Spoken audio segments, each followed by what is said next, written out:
Hi, I'm Karina Carvalho and I'm a 2022 champion for the ICC Men's T20 World Cup.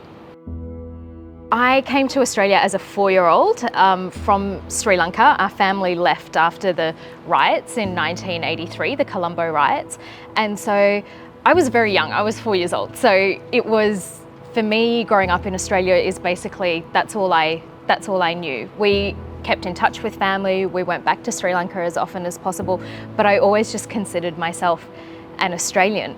Growing up in Perth at that time, cricket was huge. I think some of the happiest memories I have, surprisingly, involve cricket. So when we were kids going to the WACA and having our parents let us take the day off school to go and watch the cricket, that was always just such a thrill.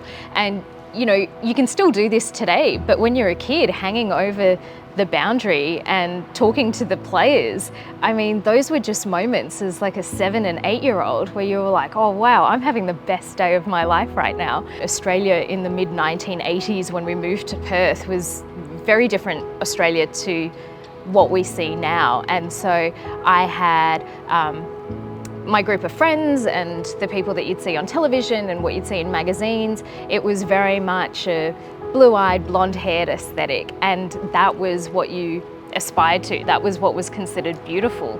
And so I think I grew up kind of not really wanting to embrace my heritage, but also having an understanding, because it was what I experienced every day at home and eating rice and curry, that was actually what I grew up with. And so I think it took a little bit of time to really embrace that and to understand that looking different isn't necessarily a negative. And I certainly didn't go through school thinking I want to be a journalist or I want to study journalism. I kind of fell into it. I started a marketing degree and I didn't really love it. And I had always had journalism in the back of my mind as something that maybe I was interested in. And I switched courses, got into it and realised, wow, this is absolutely what I want to do. I had a boss at the ABC in Perth who saw something in me and gave me an opportunity as a young journalist with very little on-camera experience, and I've had a very rewarding career as a result. 14 years on camera as a presenter so far. Let's see how many more there are left. One of my first assignments, I got to meet Sanath Jayasuriya when we produced a really long form interview with him.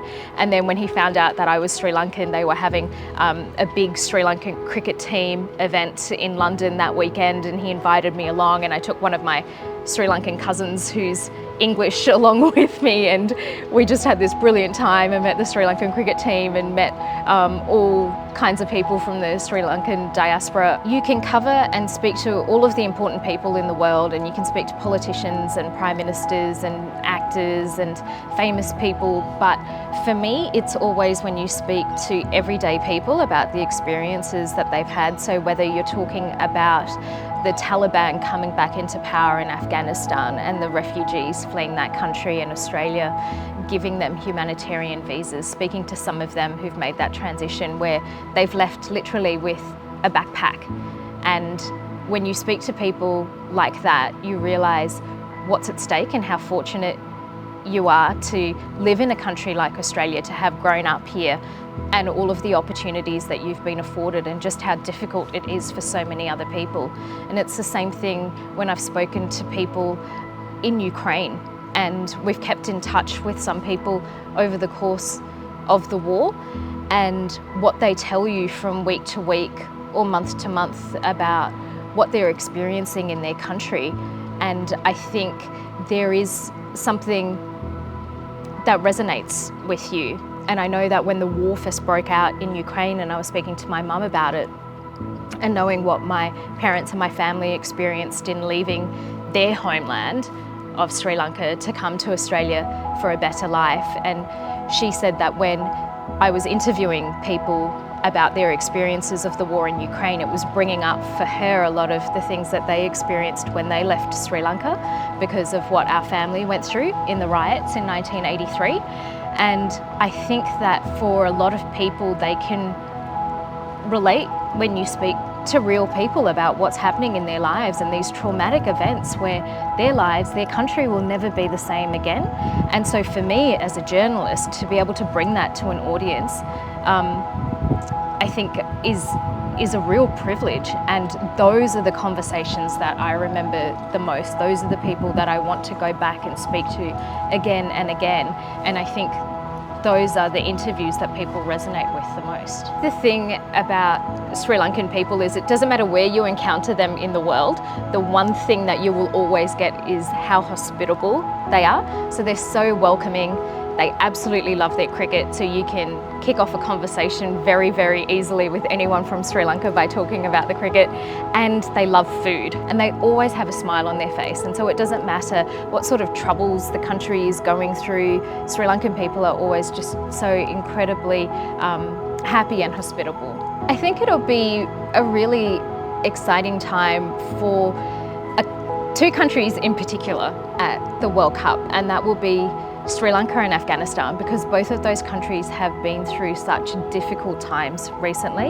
And I think this is where sport offers that moment of joy and levity for the people of those countries because of what they've been through and what they've experienced. And so I think those cricketers are going to have quite a bit on their shoulders when they come to Australia for the T20 World Cup, but I think they'll rise to the occasion because they will know how much it means to their country people back home that they do well and that they really participate, because it'll just bring so much joy. Cricket and sport in general can make such a big difference in uniting people because it is that commonality, it is that thing, sport, that brings people together, that gives them, I don't know, that shared experience where they can experience the highs and the lows and go on that emotional roller coaster and that ride with the team that they're supporting. And